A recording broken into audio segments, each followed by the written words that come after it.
గరుకు స్తంభం అని వేస్తారు.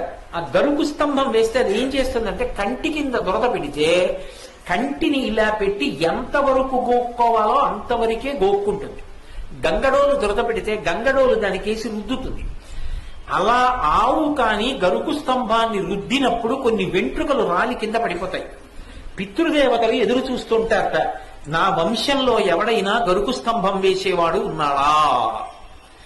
అలా వెంట్రుకలు కాని కింద పడ్డాయా, ఉత్తర క్షణంలో గరుకు స్తంభం వేసినటువంటి వాడి యొక్క 7 తరాల వాళ్ళని నరకలోకంలోంచి స్వర్గానికి ఉత్తీర్ణులు చేస్తారు. నేను చెప్పట్లేదు, వేదం చెప్తాను. ఒక గోవు నుండి అంతటి అభ్యున్నతి ఉంది.